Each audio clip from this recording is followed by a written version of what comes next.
So, hello class 7 students, welcoming you all back to your chapter that how the land becomes sacred. तो हमने पिछले class में हमने देखा था कि कैसे रिवर्स वगैरह जितने आपकी सेक्रेटनेस कनेक्टेड होती है एंड वी आल्सो सीन कि कहाँ कहाँ आप कैसे तीर्थ स्थल प्रेजेंट है जैसे ज्योतिर्लिंग शक्तिपीठ एंड मेनी मोर साइट्स जो हमने देखी थी जैसे कि चार धाम भी हमने देखी थी like not we have actually seen but हमने मैप में देखा था where they were actually and then we started with कि कहाँ कहाँ सेक्रेट इकोलॉजी यानी कि एज इन ज्योग्राफी वाइज कहाँ पे सेक्रेटनेस फैली हुई है तो वहाँ पे we have seen many and उसमें से जैसे रिवर वी हैव सीन बाकी अब हम देखने लग रहे हैं तो यहाँ पे पहले दो चीज़ें आती हैं आपकी that is related to Kumbh Mela and यहाँ पिक्चर भी है फिगर यहाँ पे दिख रहा है but it is obviously picture तो यू कैन सी इतनी अच्छे से ब्यूटीफुल है this is lighted right so let us go with the flow that don't miss out. So Prayagraj holds the Kumbh Mela every 6 years. Prayag is located at the confluence of three rivers, Ganga, Yamuna, and the invisible Saraswati. A few years ago, UNESCO listed the Kumbh Mela as an intangible heritage of the world मतलब कि जो प्रयागराज है वो जो है कुंभ मेला को host करते हैं यानी कि वो करवाते हैं हर एक 6 साल में और जो प्रयाग है वो कॉन्फ्रेंस है यानी कि आपका तीन रिवर का मेल है जो कि गंगा यमुना और सरस्वती राइट नेक्स्ट जो है आपका और कुछ साल पहले यूनेस्को जो है उसने ये कुंभ मेला को as an intangible heritage intangible मतलब कि टेंजिबल वो चीज़ जो हट सके है ना बट इंटेंजिबल कि हट ही ना जा सके वैसा सा हेरिटेज है वर्ल्ड का ऐसी सी चीज़ है जो कोई भी हटा नहीं सकता कोई भी ऐसी चीज़ नहीं है इसमें so it is very much celebrated very much influence and this is very much kind of divine and sacred जो कि लोग यहाँ पे बहुत आते हैं है ना रिसेंटली भी हुआ था right an estimated 660 million people participate in the Kumbh Mela of 2025 यानी कि लास्ट ईयर का जो कुंभ मेला था उसमें एस्टिमेटेड इतने मिलियन ऑफ पीपल आए थे what proportion of the population of India मतलब कि ये तो 660 मिलियन लोग थे इंडिया की पॉपुलेशन कितनी है तो एज वी नो कि इंडिया की पॉपुलेशन 1.4 मिलियन है that is right around 140 crore 660 million जो है ना 660 मिलियन जो है दैट इज अराउंड 66 करोड़ है ना 66 करोड़ तो यहाँ पर जो है यहाँ पे लिखा हुआ है ऐसा नहीं है इसका जो मतलब है यहाँ पे तो क्या है दिया है यहाँ पे but I clear this up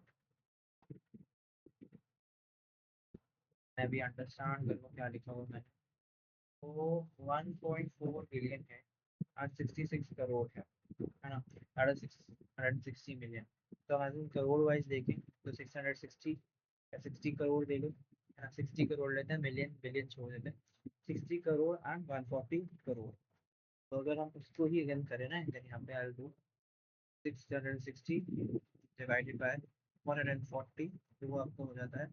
0.471 right remove तो मतलब कि अप्रोक्सीमेटली 0.471 है तो हम 47 भी ले सकते हैं तो दिस मीन्स अराउंड अबाउट 47% आपकी जो इंडियन पॉपुलेशन है नियरली आपका one out of every two Indian will have been participate in the Kumbh Mela यानी कि दो लोगों में से एटलीस्ट एक आधा बंदा तो होगा जो कुंभ मेले में गया होगा क्योंकि ऑलमोस्ट आपकी हाफ पॉपुलेशन है राइट दिस इज 140 का आपका 70 हो गया एंड जैसे 66 तो आपका मतलब 4 करोड़ लोग और होते so it would have been totally half so it is like almost आपके हाफ आपकी जो पॉपुलेशन है इंडिया की ऑलमोस्ट नॉट लाइक टोटली 50% नहीं है वो उसने कुंभ मेला में पार्टिसिपेट जिससे राइट और जो कुंभ मेला है is one of the largest religious gathering है ना पूरे वर्ल्ड में gathering in the sense religious religious practices के अलावा मतलब रिलीजियस प्रैक्टिसेस के साथ में इन सब चीज़ों के साथ में this is one of the largest religious gathering in the world one of the like not the most as in prominent one but one of the largest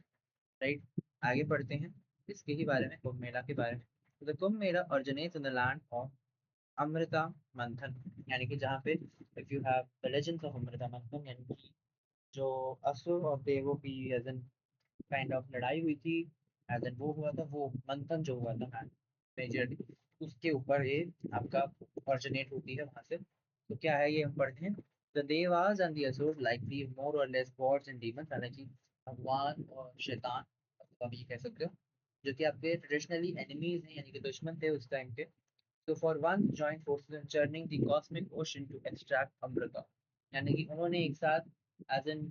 join किए थे अपने हाथ, मतलब कि इन द सेंस कि उन्हें एक साथ हाथ मिला के वो एज एन चर्निंग, जैसे हम वो नहीं करते मलाई वगैरह से, अगर हमें मक्खन वगैरह चाहिए होता है तो ऐसे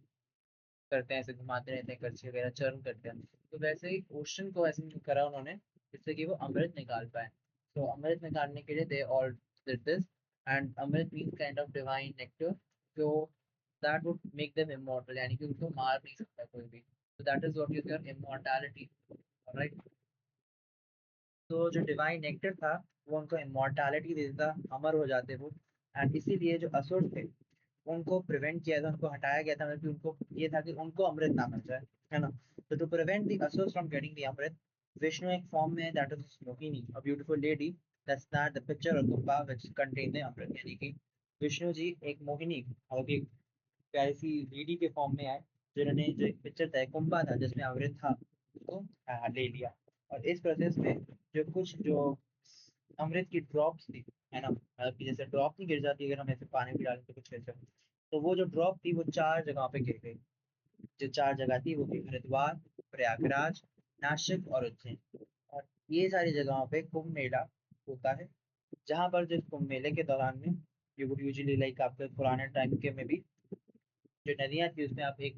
डुबकी मारते हो, जो कि आपके ऑस्पिशियस माना जाता है, यानी कि शुभ माना जाता है, अगर हम हिंदी में बात करें तो वही है कि this was related to all the legend of amrit manthan, जिसमें जो devas and asur they were traditionally enemies, and they have joined forces to churn the cosmic ocean, जैसे कि they could extract अमृत,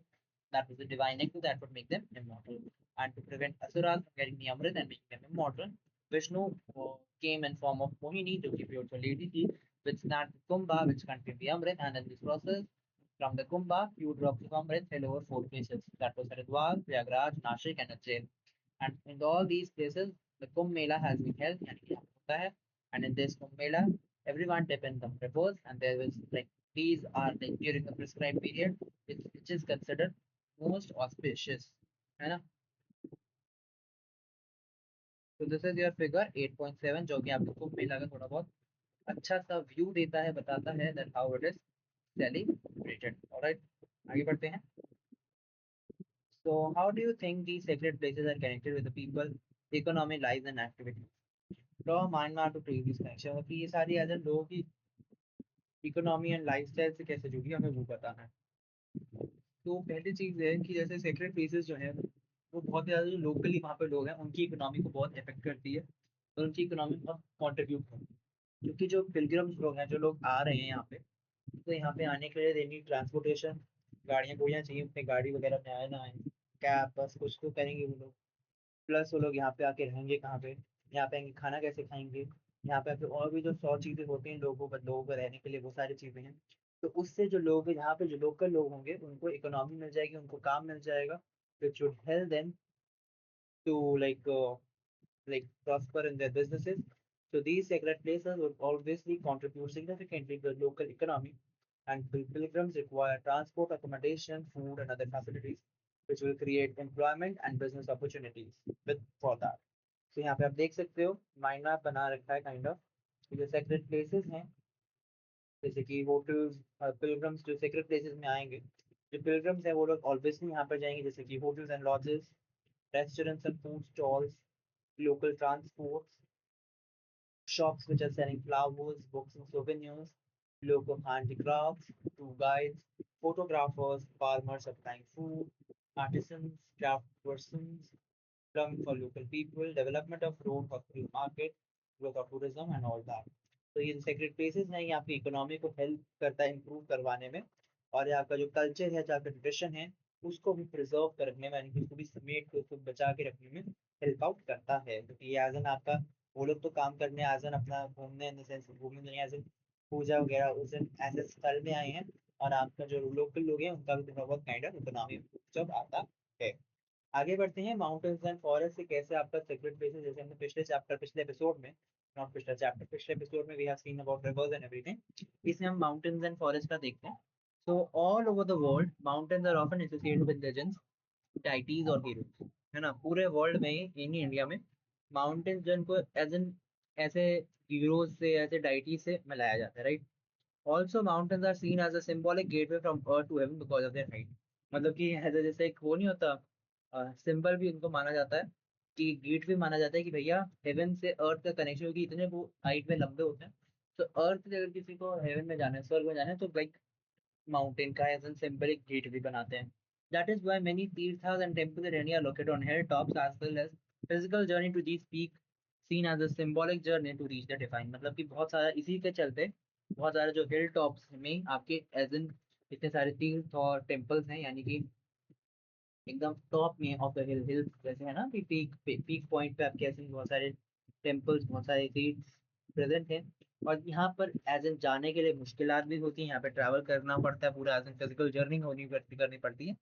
और उसके लिए it kind of showcases your symbolic journey, जिसमें आपको divine के पास जाने के लिए you have to travel so much, right? So people would undertake arduous walks through mountain trails to those sites and shrines that tested not only their physical abilities but also their mental strength. यानी कि जो ऐसे होते हैं इसमें इसमें लोगों को बहुत चलना पड़ता है, ऑर्डियस वॉक करनी पड़ती है, और सिर्फ अपनी फिजिकल एबिलिटीज के साथ साथ अपना मेंटल स्ट्रेंथ भी दिखाना पड़ता है। Because if you mentally you are very strong कि हाँ मैं आगे चलूंगा, मैं आगे करूंगा, मैं आगे पढ़ूंगा, मुझे वहाँ पे जाना है, जाना है, जाना है, तो you will obviously try more harder कि हाँ आई विल रीच। बट अगर आप ऐसे ही सोचे चलेंगे कि यार मुझसे तो इतना नहीं चला जाएगा, how can I do this, तो तब आपका फिर दूसरी बात हो जाएगी, भैया जब आप खुद ही सोच रहे हैं तो आपका मन भी ऐसा है, तो काम आप क्या ही करोगे, है ना? तो वही चीज है, not only physical abilities but you should also have very great mental strength as well, right? Today such places are often accessible through roads and other modes of transport. आज के जमाने में बहुत अलग तरह की ट्रांसपोर्टेशन इधर में मौजूद होती हैं, रोड्स बन चुकी हैं, तो इससे थोड़ा बहुत आपका जो ट्रैवलिंग है काइंड ऑफ इजियर हो गई है आज के जमाने में, राइट? ये आपका माउंट कैलाश है, right? Mount Kailash, Vaishno Devi temple कतरा में, ये लॉर्ड बालाजी है तिरुमला हिल्स में, एंड ये है तिरुवन्नमलाई तमिलनाडु में, राइट? अगर हम आगे बात करेंगे trees forest and sacred groups की, यानी कि जो पेड़ वगैरह एज एन उनको भी बहुत सेक्रेड माना गया है बहुत सारी जगहों पे, तो हम उनकी भी थोड़ी बहुत बातचीत कर लेते हैं। So in many parts of India, trees are adorned with offering like turmeric, kumkum, and one species of fig tree commonly called people, bo tree or bodhi tree is sacred to Hinduism, Sikhism, Buddhism, Jainism. यानी कि बहुत ज्यादा जो India के part है वहाँ पे trees को एज इन बहुत ज्यादा ऑफरिंग दिए जाती है, यानी कि बहुत ज्यादा कुछ चढ़ाया जाता है, जैसे कि हल्दी कुमकुम ये सब चढ़ाया जाता है। और जो स्पीसीज होती है ना फिग ट्री की, जो कि जिसको पीपल कहते हैं, पीपल का पेड़, या बो ट्री हो गया या बोधी ट्री हो गया, है ना, वो बहुत ही ज्यादा सेक्रेट माना गया है बहुत ज्यादा रिलीजन से। जैसे कि यहाँ पे 4 रिलीजन तो लिखे ही हुए हैं, जैसे हिंदुइज्म, बुद्धिज्म, बोधि ट्री, सिखिज्म, जैनिज्म, इन सारे रिलीजन में पीपल के पेड़ को बहुत ही एज एन सेक्रेट माना गया है। In fact it's botanical name is ficus religiosa, मतलब कि फिक्स रिलीजियोसा, जो कि लैटिन में अगर हम मीनिंग करें तो उसका मतलब है रिलीजियस या फिर सेक्रेट फिक्ट्री, मतलब कि लैटिन में अगर हम उसका बोटानिकल नेम निकालें ना तो उसमें ये है, यानी कि वो एज उसका नाम भी ऐसा है कि सेक्रेट फिक्ट्री या रिलीजियस फिक्ट्री उसका भी नाम है, राइट? यहाँ पे आपको देखो दिख रहा होगा the tree in the Mahabodhi temple at बोध गया, जो कि ऑफन साइड किया जाता है कि भैया वो एज एन डायरेक्ट डिसेंडेंट, यानी कि सीधा सीधा जो ट्री है आपका ओरिजिनल जो ट्री वहां पर था उसी के बाद में वो ट्री आया है, एज ए डिसेंडेंट वही होता है। एंड जो बुद्धिस्ट ट्रेडिशन है वहाँ पे जो बुद्धा ने वहाँ पे अनलाइटमेंट अपनी मोक्ष प्राप्त किया था, और इसलिए इसका नाम जो है बहुत सारे नेम भी रखे गए जैसे कि बोधि ट्री या बोध गया, ऐसे ऐसे नाम भी होते हैं, alright? So in grade 6 we read about the two epics of India, the Mahabharata and Ramayana. हमने ग्रेड 6 में से पढ़ रखा है। These texts are vivid description of pilgrims undertaken and places visited and of sacred rivers, forests and mountains, है ना? मतलब कि हमने उन सारी जगहों उन सारी चीज़ों पे हमने इन सारी चीज़ों का बहुत अच्छे से डिस्क्रिप्शन पढ़ रखा है। ऐसी ऐसी पिलग्रमेजेस जहाँ पे हैं, ऐसे ऐसे जगहें जहाँ पे हैं, ऐसे सेक्रेड रिवर्स, फॉरेस्ट, माउंटेन्स, हमने उधर भी बहुत सारी जगहें देख रखी हैं। और in almost every region of India, numerous rural and tribal traditions claim that the heroes of these texts passed their locality with shrines often marking such passage। मतलब कि बहुत ज्यादा जो हर एक रीजन है इंडिया का वहाँ पे ऐसे हर एक रीजन में बहुत सारे ट्राइबल लोग, बहुत सारे जो गाँव के लोग हैं वो उनका ट्रेडिशन होता है, वो क्लेम करते हैं कि जो जो वहाँ पे हीरो होते हैं वो अपनी लोकेलिटी के थ्रू जो पास करते हैं ना टेक्स्ट, वो इन श्राइन्स को ही मार्क करते हैं एज एन पैसेज, मतलब कि वो जब आगे बढ़ते हैं तो इन श्राइन्स को ही एज एन पैसेज मान के वो चलते हैं। है ना। ऐसे ऐसे जो कुछ लेजेंड्स हैं that allows a wide diversity of communities to make the two epics their own, मतलब कि ऐसी ऐसी, मतलब मेरे इसमें कहने का ये मतलब था, जो हीरोज थे ना, जो वहाँ पे एज एन काइंड ऑफ जो ट्रेडिशंस के तहत, ट्रेडिशंस के तहत में जो गांव के लोग होते हैं वो लोग भी समझते हैं कि जो हीरोज थे तो अपना टेक्स्ट जो था वो अपनी लोकेलिटी के थ्रू पास करते थे, है ना। और वो जो था वो आपका जो ये सारे श्राइन्स होते हैं, सारे तीर्थ स्थल होते हैं, वो इनको एज एन अपनी पैसेज मार्क करके चलते हैं, ठीक है। Such legends allow wide diversity of communities to make the two epics there, है ना। तो दो एपिक भी काइंड ऑफ बन रखी हैं। यहाँ पे दिख रहा है the shrine in Bastar Chhattisgarh celebrating Rama Pali through the area and steel from Mohenjodaro, मतलब कि जो लोग यहाँ से जाते हैं उनका भी यहाँ पे एज एन जो एज एन इतने इतने जो हीरोज, जो लोग एज एन रूरल लोग, ट्राइबल लोग मानते हैं, उनकी भी यहाँ पे पैसेज की मार्किंग वो भी यहाँ पे रखी गई होती है, जैसे ये है। Observe the steel from Mohenjo-daro. Can you recognize the leaves at the top? As you can see, the people tree has been an important part of Indian culture, geography of millennia sir. तो यहाँ पे आपका people का पेड़ के वो kind of वो है, क्या कहते हैं, पत्ते लगे हुए हैं, राइट। यहाँ पे आप देख सकते हैं many parts of the peepal tree have medical uses. The leaves are used to treat some skin ailment, while the bark is used for a stomach ailment. Since it stays green almost through the year, it provides food and shelter to many types of birds and other animals। यानी कि इसके बहुत ज़्यादा medical uses हैं, जैसे कि जो आपके इसके पत्ते होते हैं तो आपके स्किन के ट्रीटमेंट के लिए यूज होते हैं। जो इसके बार्क होती है ना, जैसे जो टहनियाँ होती हैं, वो आपके स्टमक के एलिमेंट के लिए उसके लिए अच्छी होती हैं। और ये ऑलमोस्ट पूरे साल हरे भरे रहते हैं, तो इसलिए बहुत ज़्यादा खाना और जगह प्रोवाइड करते हैं बहुत टाइप ऑफ छोटे मोटे एनिमल्स की, बर्ड्स को, है ना। और यहाँ पे भी लिखा हुआ है कि बहुत चीज़ों में यूजफुल होता है, क्योंकि आपका ये शेड यानी कि वो क्या कहते हैं, धूप से बचाव यानी कि छाँव, प्रोटेक्ट, छाँव देता है, फ्रेश एयर, फूड शेल्टर देता है बहुत से एनिमल्स को, है ना। जो कि अपनी इनकी लीव्स होती हैं, बार्क्स होती हैं, रूट्स होती हैं, तो भी ट्रेडिशनल मेडिसिन में अलग अलग डिजीज के काम आती है, ठीक है। और ये जो हर हर टाइम पूरे ऑलमोस्ट साल में हरा भरा रहता है, जो कि एक और चीज मांग करते हैं कि लाइफ और प्रोस्पेरिटी को ही मांग करती है। जो ट्री है बहुत ही ज्यादा रिलीजियस ट्रेडिशन से भरा होता है, तो इसीलिए इस वजह से बुद्धिज्म में लॉर्ड बुद्धा ने भी एज एन, उसमें बुद्धिज्म में तो लॉर्ड बुद्धा जी की इनलाइटमेंट यानी कि जब उन्होंने मोक्ष पाया था उसके अंडर में ट्री खाता है, तो फिर इसको बोधि ट्री भी कहते हैं, जो कि पीपल का पेड़ होता है। तो रिस्पेक्टिंग ऐसे ट्रीज को, अगर हम ऐसे लोग ऐसी ट्रीज की रिस्पेक्ट करते हैं तो लोग भी उनको रिस्पेक्ट करके उनका बचाव रखते हैं, उनको प्रोटेक्ट करते हैं, और एज इन वन और अनदर आपका नेचर और बायोडाइवर्सिटी को हेल्प आउट करते हैं, राइट। आगे बढ़ते हैं।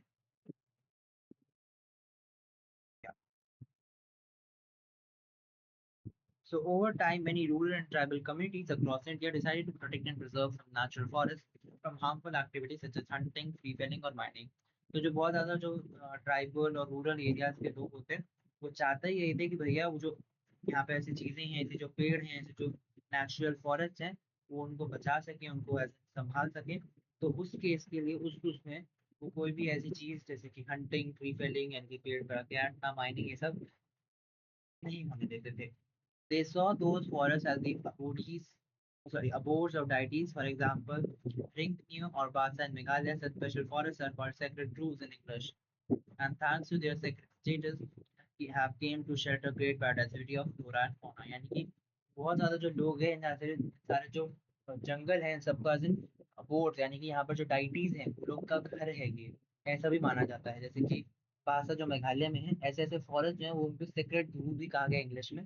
है ना। और इनका जो सेक्रेट स्टेटस होता है, इनका पूजनीय मान लिया जाता है। तो इसमें इनका कोई खराबी नहीं होती है, कोई पेड़ फूट नहीं करता, कोई इस पे डिस्क्रिपेंसी नहीं आती ह्यूमन की तरफ से। तो इसीलिए ये शेल्टर हो जाता है, बहुत ही अच्छा चीज बन जाती है, बायोडाइवर्सिटी हो जाती है, प्रोटेक्शन हो जाती है, फ्लोरा एंड फौना दोनों की यहाँ पे। तो बहुत सारे जो सेक्रेट ग्रुप्स हैं वो आपके घर होते हैं, कुछ कुछ small water bodies can also help करते हैं आपके वाटर कंजर्वेशन में भी, यानी कि इतने सारे जो पेड़, इतने सारे जंगलों के बीच में पानी वगैरह भी होता है, वो सब भी होता है, तो छोटी मोटी जो वाटर बॉडीज हैं उनको भी बचाने में हेल्प करते हैं। There were many thousands of sacred groves in India. Sadly, these numbers have been shrinking as people have started encroaching on them for various purposes, from agriculture to industry. Still, sacred groves continue to be protected in many regions of India। यानी कि बहुत ज़्यादा अब तो नहीं इतना, but अब थोड़ा बहुत कम होने लगता है, तो बहुत ज़्यादा सेक्रेट ग्रुप्स थे वो एज एन लोग उनको कम करते जा रहे हैं, क्योंकि उनको एज एन इंडस्ट्रीज बनानी है, अपना एग्रीकल्चर करना है, अर्बनाइजेशन है, ये सब के चलते बहुत ज़्यादा जो पेड़ वगैरह हैं, बहुत सारे जो ऐसे सेक्रेट जंगले हैं जिनको एज एन माना जाता है, वो थोड़े थोड़े कम हो रहे हैं। बट एज एन स्टिल ऐसी जो चीज़ें होती हैं बहुत जगहों पे एज एन इनको माना जाता है, तो इसलिए बहुत जगह पे इनकी बचाव भी होता है, प्रोटेक्शन भी पाई जाती है।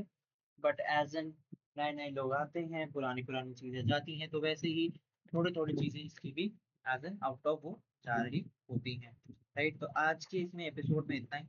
आगे का पार्ट जो है वो हम अपने नेक्स्ट एपिसोड में करेंगे। So this was it for episode number, I guess which episode is for the 4, है ना? So episode 4 I write it. This was episode number 4 for you all, and we'll meet you all in the next episode, episode number 5. Okay? So that's it, guys. We'll meet you all in the very next episode. तो तब तक के लिए बने रहिएगा, and तब तक के लिए bye bye and thank you all.